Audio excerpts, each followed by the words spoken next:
इसके पहले पार्ट में हमने देखा कि एआई डिफेंस सिस्टम, जिसको एंटिटी कहते हैं, उसके सोर्स कोड तक पहुंचने वाली 2 टुकड़ों की चाबी को गैब्रियल से छीनने के बाद ईथन बेंजी के साथ सफलतापूर्वक निकल जाता है। अब क्योंकि वो जानता था कोई भी एंटिटी को काबू नहीं कर सकता, इसीलिए वो सभी से अपना संपर्क तोड़ देता है। लेकिन इन सब में एल्सा मारी जाती है। अब इससे आगे पिछली घटनाओं के कुछ ही महीनों बाद यूएस की मैडम प्रेसिडेंट ईथन का पता लगाकर उसको एक रिकॉर्डेड मैसेज भेजती है कि एंटिटी ने पूरी दुनिया में गलत सूचनाएं फैलाकर साइबर स्पेस में घोर अव्यवस्था पैदा कर दी है, जिसके कारण सभी देश एक दूसरे के खिलाफ परमाणु युद्ध के करीब आ चुके हैं। ऊपर से कुछ लोग एंटिटी की सोच को सही मानकर दुनिया को तबाह करने वाले उसके मकसद को अंजाम देने के लिए तैयार हैं। एरिका आगे बताती है कि एंटिटी को रोकने के लिए उनको उसके सोर्स कोड तक पहुंचना होगा और उसकी लोकेशन का पता शायद गैब्रियल जानता है, लेकिन एंटिटी ने उस तक पहुंचने के सारे सबूत मिटा दिए। पर फिर भी ऑस्ट्रेलियन अथॉरिटी ने गैब्रियल के साथी पेरिस को अपनी कैद में रखा हुआ है। ये सब बताकर एरिका दुनिया को युद्ध में उतरने से बचाने के लिए ईथन से एंटिटी तक पहुंचने की चाबी मांगती है। तो वो हालातों की गंभीरता को समझता हुआ तुरंत अपने पुराने साथी बेंजी और लूथर से मिलकर पेरिस को आजाद कराने के लिए भेष बदलकर ऑस्ट्रिया की जेल में घुस जाते हैं। वहाँ ईथन बेंजी की मदद से पेरिस को लेकर जा रहे एजेंट जेस्पर को बेहोश करके दूसरे एजेंट डेगास को समझाने में कामयाब हो जाता है कि वो दुनिया को बचाना चाहते हैं। फिर पिछले पार्ट में पेरिस की जान बख्श देने की वजह से वो ईथन को गैब्रियल का संभावित पता बता देती है। तो ईथन उसको पकड़ने के लिए अपनी टीम के साथ सीधा लंदन के यूएस एम्बेसी पहुंच जाता है, लेकिन दुर्भाग्य से 2 आईएमएफ एजेंट ईथन को पहचान जाते हैं। अब इससे पहले वो दोनों अपने लोगों से संपर्क करते तभी ग्रेस उनकी वॉकी टॉकी और बड़ी सफाई से उनकी गन भी निकाल लेती है। ईथन दोनों को बेहोश करके वहीं सुला देता है। उसके बाद ग्रेस उससे आगे का प्लान पूछती है, लेकिन तभी 2 लोग आकर ईथन और ग्रेस को बेहोशी का इंजेक्शन लगाकर कैद कर लेते हैं। ईथन के होश आने पर गैब्रियल उसके सामने आता है और ईथन को याद दिलाता है कि बहुत समय पहले जब डेविड नाम के आदमी ने तुम्हारी पत्नी जूलिया को किडनैप कर लिया था, तो उसे बचाने के लिए तुमने शंघाई की प्रयोगशाला से एक अधूरा प्रोटोटाइप हथियार चुराया था, जिसको रैबिट फुट कहते थे। असल में वही रैबिट फुट आज का एंटिटी है। मतलब साफ था, एंटिटी को अस्तित्व में लाने वाला खुद ईथन ही था। उसको पता ही नहीं था वो क्या चुरा रहा था। वही गैब्रियल ईथन के आगे एक शर्त रखता है कि अगर वो सेवेस्तोपोल सबमरीन से एंटिटी का सोर्स कोड उसको लाकर देगा, तभी वो ग्रेस को जिंदा छोड़ेगा। गैब्रियल की ऐसी डिमांड सुनकर ग्रेस और ईथन समझ जाते हैं कि गैब्रियल के की हासिल न कर पाने की वजह से एंटिटी ने उसे छोड़ दिया है और अब गैब्रियल एंटिटी को काबू करने के लिए उसका सोर्स कोड चाहता है। अब क्योंकि ईथन जानता था कि गैब्रियल को पता है कि केवल वही सोर्स कोड ला सकता है, तो वो अपना साइनाइड से भरा दांत तोड़कर गैब्रियल को धमकी देता है कि अगर उसने ग्रेस को नहीं छोड़ा तो वो खुद ही साइनाइड खाकर मर जाएगा। अब इससे पहले गैब्रियल कुछ समझ पाता, ईथन साइनाइड खा लेता है, तो वो जल्दी से उसके हाथ खुलवा देता है। तभी मौका पाकर ईथन गैब्रियल के लोगों पर हमला करके ग्रेस को भी छुड़वा लेता है। असल में ईथन ने एक झाग उगलने वाला कैप्सूल खाया था, तो माहौल को भांपकर गैब्रियल वहाँ से निकल जाता है। निकलते समय गैब्रियल अपने लॉकर से एक चैम्बर उठाने की कोशिश करता है, पर वो लॉकर उसके छूने से पहले ही लॉक हो जाता है। गैब्रियल उसके बिना ही वहाँ से चला जाता है। उस चैम्बर बॉक्स को देखकर पेरिस बताती है कि गैब्रियल इसी के सहारे एंटिटी से बात करता था। ईथन को सामने देखकर पहले लॉकर और फिर बॉक्स खुद ही खुल जाता है। ईथन समझ जाता है एंटिटी उससे बात करना चाहती है। बॉक्स के अंदर लेटने के बाद एंटिटी ईथन से जुड़कर उसका सारा अतीत देख लेती है। साथ ही वो ये भी जान जाती है कि लूथर ने एक ऐसा प्रोग्राम बनाया है जिसकी डिवाइस को अगर वो उसके सोर्स कोड में प्लग कर दे तो ये प्रोग्राम उसको नष्ट कर देगा, और इस प्रोग्राम को लूथर ने पॉइजन पिल का नाम दिया है। उन्हीं संभावनाओं में ईथन देखता है कि गैब्रियल खुद ही एंटिटी को नष्ट कर रहा है। इसके बाद एंटिटी ईथन को अफ्रीका में बने दुनिया के सबसे सुरक्षित बंकर को दिखाकर खुद को वहाँ ले जाने की बात कहती है। उस बंकर को डूम्सडे वॉल्ट कहते हैं। असल में एंटिटी वहाँ खुद नहीं पहुँच सकती थी, क्योंकि उसके चारों तरफ इलेक्ट्रॉनिकल शील्ड लगी हुई थी और एंटिटी उसको भेद ही नहीं सकती थी। असल में उस बंकर में मानव जाति का अब तक का सारा ज्ञान स्टोर था और एंटिटी उसी की सहायता से खुद को हजारों सालों तक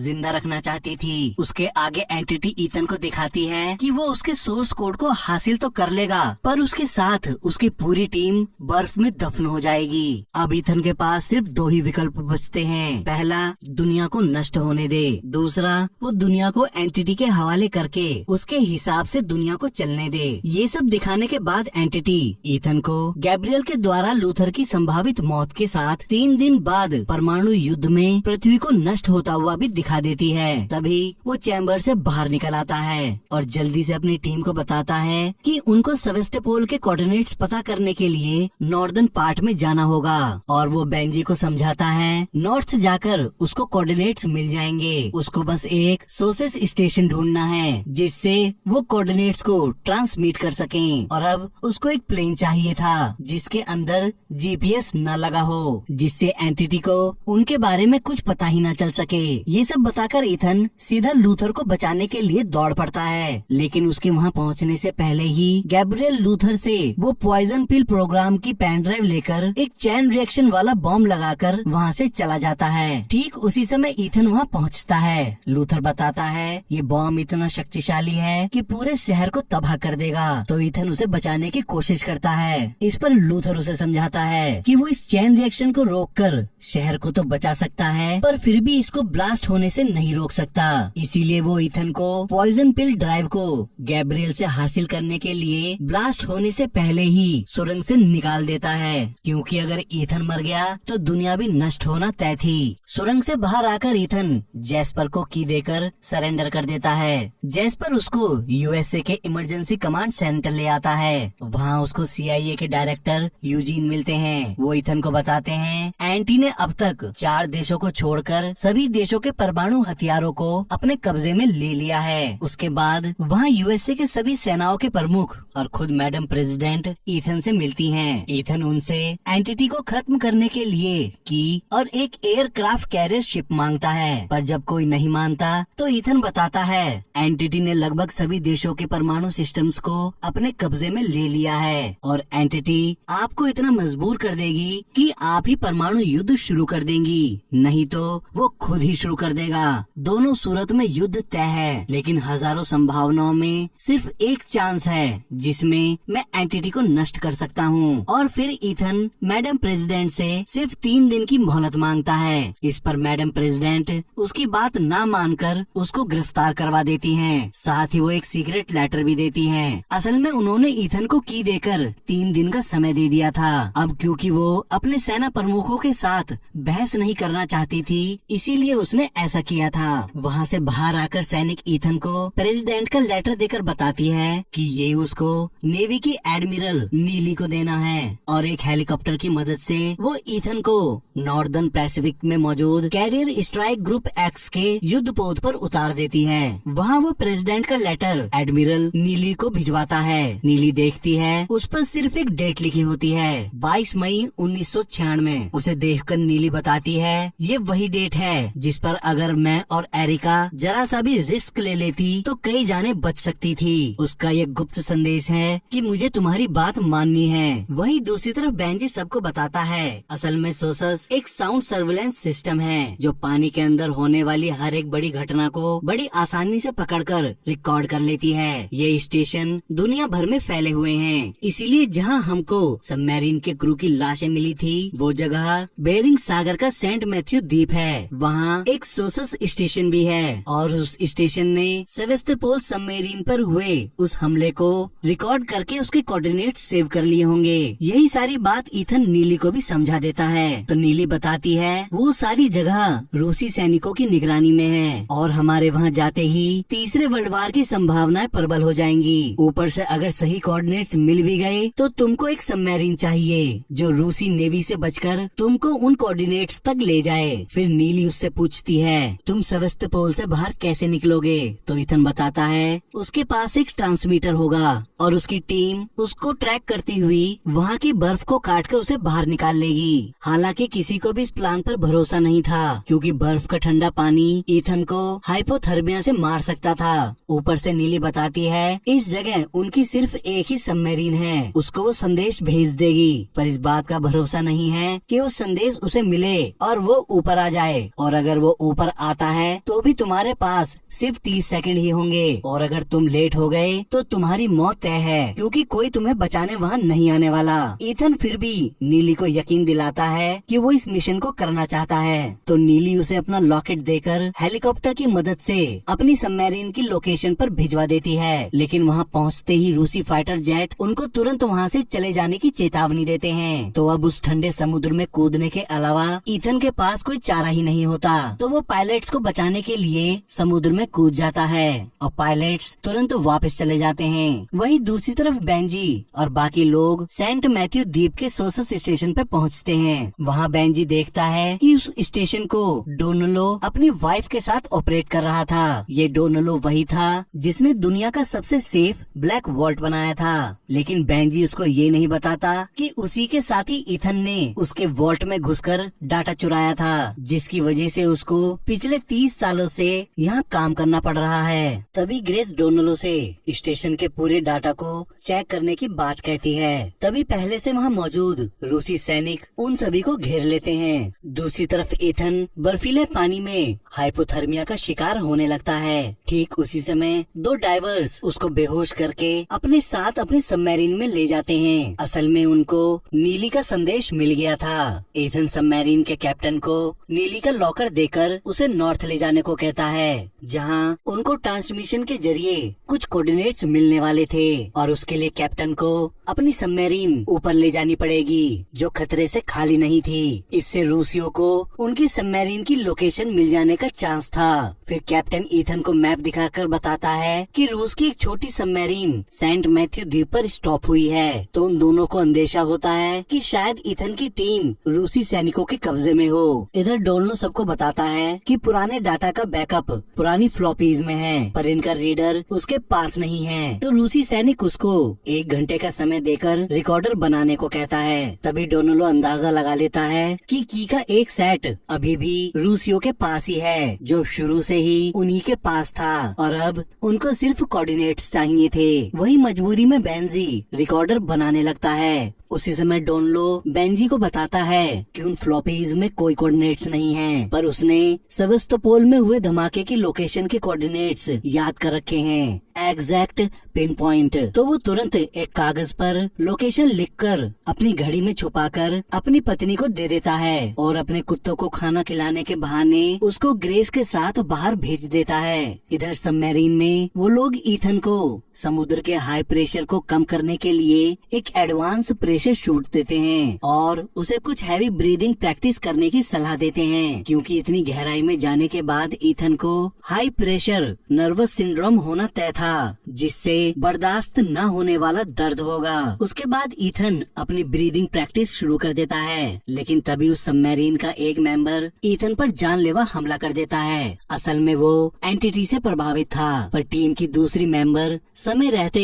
ईथन को बचा लेती है। वही मौका पाकर ईथन की टीम रूसी सैनिकों से भिड़ जाती है। उस गोलाबारी में डोनालो के घर में आग लग जाती है, तो वो अपनी जान की परवाह ना करते हुए कोऑर्डिनेट्स को ट्रांसमिट कर देता है, और वो ईथन को मिल जाते हैं। पर कैप्टन बताता है ये कोऑर्डिनेट्स दुनिया के दूसरी तरफ हैं, यानी कि हमसे अपोजिट। इतना सुनकर ईथन मैप को हल्का सा घुमाता है, तो कोऑर्डिनेट्स पलटकर उसके पास ही लोकेशन दिखाने लगते हैं। फिर ईथन रूसी सबमरीन से बचने के लिए कैप्टन से लोकेशन के पास जाकर वापस मुड़ जाने को कहता है, जिससे रूसी सबमरीन भी कैप्टन का पीछा करती हुई उसके पीछे चली जाएगी, और मुड़ते समय मैं सबमरीन से निकल जाऊंगा। तो टीम ईथन को प्रेशर सूट पहनाकर एक ट्रैकर उसके सूट में रख देती है, जिससे उसकी लोकेशन का पता चलता रहे। ईथन सबमरीन से बाहर निकल आता है और रूसी सबमरीन से बचता हुआ कोऑर्डिनेट्स की तरफ बढ़ बढ़ने लगता है। काफी नीचे जाकर उसको सेवेस्टोपोल सबमरीन मिल जाती है। वो उसके डिकम्प्रेशन चैम्बर को खोजकर उसके अंदर चला जाता है, लेकिन वो जैसे ही चैम्बर का पानी बाहर निकालता है तो सबमरीन का बैलेंस बदलने से वो नीचे खिसकना चालू हो जाती है। ईथन जैसे तैसे सबमरीन के सोनार स्पेयर में पहुंचकर एंटिटी का सोर्स कोड हासिल कर लेता है, लेकिन दबाव बढ़ने से सबमरीन और तेजी के साथ नीचे जाना शुरू हो जाती है, जिससे पूरी सबमरीन में पानी भरने लगता है। ईथन जल्दी से उसके टारपीडो के लॉन्चिंग चैम्बर से निकलने की कोशिश करता है, पर प्रेशर सूट की वजह से अटक जाता है। तो वो जल्दी से अपने सूट को काटकर उसके ऑक्सीजन सप्लाई को धक्का देते हुए बाहर निकल आता है। उसी समय सबमरीन समुद्र की गहराइयों में गिरती चली जाती है। अब ईथन अपना वजन कम करने के लिए सूट को वहीं छोड़कर सतह पर आने की कोशिश करता हुआ हाइपोथर्मिया का शिकार होकर बेहोश हो जाता है। उसकी सांसें थम चुकी थी। तभी वहाँ पहले से उसका इंतजार कर रही ग्रेस उसको ऊपर खींचकर डिकम्प्रेशन चैम्बर में लिटाकर सीपीआर देने लगती है। काफी कोशिश करने के बाद ईथन की सांस फिर से चलने लगती हैं और उसे होश आ जाता है। उसके बाद ईथन अपनी टीम के साथ दक्षिण अफ्रीका में बने डूम्सडे बंकर की तरफ निकल जाता है। उसको पता था गैब्रियल उसको वहीं मिलेगा, क्योंकि ईथन ने देख लिया था गैब्रियल एंटिटी को कंट्रोल करने के लिए उस पॉइजन पिल पेन ड्राइव को खुद ही अपलोड कर देगा। इसके आगे बेंजी बताता है सॉफ्टवेयर अपलोड होते ही एंटिटी को लगेगा कि वो बंकर के डाटा सेंटर में जा रहा है, पर तभी वो एक 5D ऑप्टिकल डाटा डिवाइस दिखाकर कहता है असल में एंटिटी सेंटर में नहीं बल्कि इस ड्राइव में आ जाएगा और हमको सेकंड के 100वें हिस्से की स्पीड से रिसीवर की लाइट ग्रीन होते ही इस ड्राइव को निकालना होगा। वो आगे समझाता है अगर हमने जल्दी करी तो एंटिटी इसमें नहीं आ पाएगा और अगर हम लेट हो गए तो एंटिटी परमाणु मिसाइल लॉन्च कर देगा। अब आकर ईथन सबको बताता है कि एंटिटी को बंकर में लेकर जाना और गैब्रियल को सोर्स कोड देना पहले से ही तय है और ये होकर रहेगा। वहीं करोड़ों लोगों की जान दांव पर लगने की वजह से ग्रेस डर जाती है, तो ईथन ऑप्टिकल डिवाइस को टाइम पर निकालने की जिम्मेदारी ग्रेस को ही दे देता है। उसके बाद वो सभी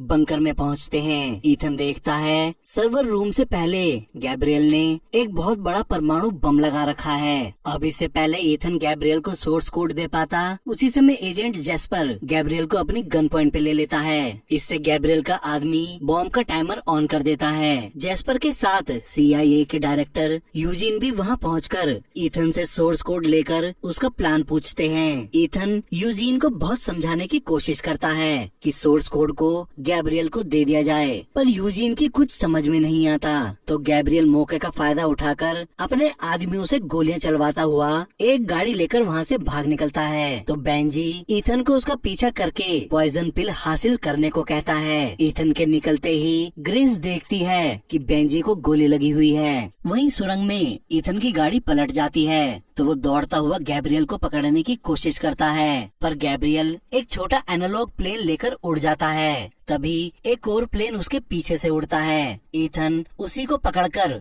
उस पर लटक जाता है और उसके पायलट को प्लेन से गिराकर वो खुद बैठ जाता है। वही बंकर के अंदर डोनाल्डो अपनी पत्नी और डेगस उस बॉम्ब के न्यूक्लियर रिएक्शन को रोकने में लग जाते हैं, ये जानते हुए भी कि वो किसी भी हाल में बच नहीं पाएंगे। फिर डोनाल्डो, ग्रेस, बेंजी और पेरिस को सर्वर रूम में जाकर उनका काम पूरा करने को कहता है। वहीं सर्वर रूम में आकर बेंजी की हालत खराब हो जाती है। वो समझ जाता है कि उसकी बॉडी में प्रेशर बन गया है, जिससे उसको हार्ट अटैक आ सकता है। तो वो पेरिस से अपने सीने में एक कट लगवाकर अपना प्रेशर नॉर्मल करवा लेता है। बेंजी तुरंत ग्रेस से सिस्टम के रिसीवर को एक्टिवेट करने से पहले सर्वर रूम के पैनल में कुछ बदलाव करवाता है। दूसरी तरफ डोनाल्डो 10 सेकंड का टाइमर बढ़ाने का रास्ता खोज लेता है, जिससे उन तीनों को भी सर्वर रूम में पहुंचकर जान बचाने का मौका मिल जाए। इधर इमरजेंसी सेंटर में सब लोग देखते हैं कि अब सिर्फ उन्हीं के ही परमाणु हथियार एंटिटी के कंट्रोल में आने से बचे हुए हैं। तो वो सभी मैडम प्रेसिडेंट को